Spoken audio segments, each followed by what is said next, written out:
বন্ধুগণ, এক পিস লাউ 20 টাকা বলেছি, দেবে না। এই দেখো, সেও দোকানদার, এও দোকানদার, আমিও দোকানদার। আমি বলেছি ছোটোটা নেবো, এটা বড়, দেবে না। এই দেখো, উনি বুড়ো, ওনার মতো মরে গেছে লাউ, পাছা মরা লাউ, তাও 20 টাকায় দেবে না। কী করা যাবে, চলো বাড়িতে খাবার আছে। নিরামিষ ডাল চচ্চড়ি বানাবো আজকে, দেখাচ্ছি, চলো বাড়ি গিয়ে।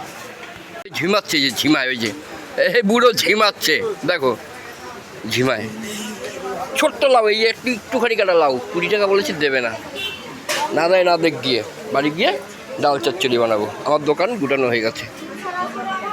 বন্ধুরা, বাড়ি এসছি, চলো নিরামিষ ডাল চচ্চড়ি বানাবো। দেখলে তো লাউটা চেলাম, দিল না। দোকানদার হয়ে দোকানদারকে হেল্প করলো না, তো না করলে তাতে কী হয়েছে, চলো নিরামিষ ডাল চচ্চড়ি বানাই। ভাত বসিয়েছি, পাশে মশলা করে রেখেছি, চলো ডাল চচ্চড়ি শর্টকাটে করবো। দেখো, লঙ্কা কুচি, আদা সেতো, একটু লেবু দেবো, যাবো কড়াই বসিয়েছি, শুকনো লঙ্কা, 5 ফোড়ন, ব্যাস, আর কিচ্ছু করে দেবো না, এতে নিরামিষ হবে।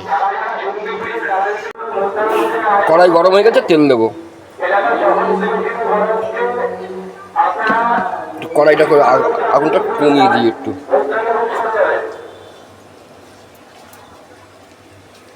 দেখো, একটুখানি শুকনো লঙ্কা তেলে দিয়ে দিলাম, আর এই 5 ফোড়ন।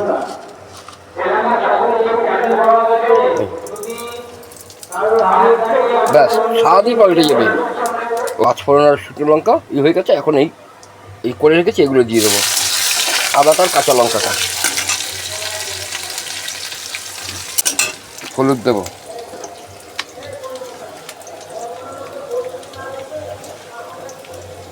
একটু হলুদ দিলেই হয়ে যাবে। এক ফোঁটা জল দিয়ে দেবো এর ভিতরে।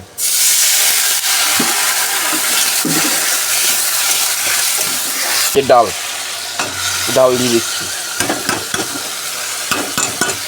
এবার ডালটাকে কষাবো, এর সঙ্গে কষাবো না, তাহলে তেলটা শুকিয়ে যাবে। জল দিয়ে দেবো এর ভিতরে, ডালটাকে সেদ্ধ করার জন্য। এটা এখন দেবো না, লেবুটা দেবো পরে, তাহলে সেদ্ধ হবে না ডালটা। প্রায় হয়ে এসছে, এখন একটু ঢেকে দেবো 2 মিনিটের জন্য, একটু ঢেকে দেবো অল্প আছে, তাহলে হয়ে যাবে। জল আর আমাকে দিতে হবে না। নামাবো, তখন তোমাদের সঙ্গে কথা বলছি আবার।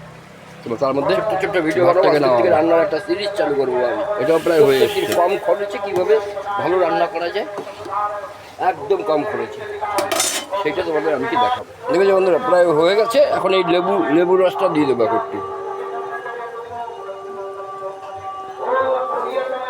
একটু টক লাগবে, খেতে ভালো লাগবে। একটু এই দেবো।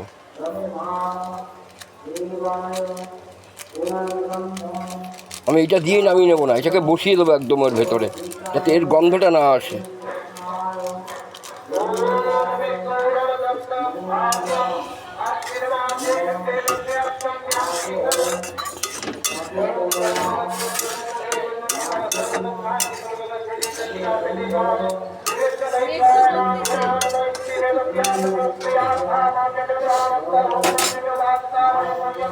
খালি জন্মই দেয়, তোরা একজনও বাঁচিস না, পালা সব কটা। তো বন্ধুরা, ডাল চচ্চড়ি হয়ে গেছে, নামাই চলো। বন্ধুরা, ডাল চচ্চড়ি নামিয়ে নিয়েছি। দেখো, কম খরচে ভালো খাবার। তরকা লাগবে, মনে হবে যে তরকা দিয়ে খাচ্ছি। এভাবে করে খাবে, দেখবে তরকা মনে হবে। আর পেঁয়াজ রসুন দিলে তো কোনো কথাই নেই, তার স্বাদই হবে আলাদা। চলো, এভাবে রান্নার একটা সিরিজ বানাবো আমি।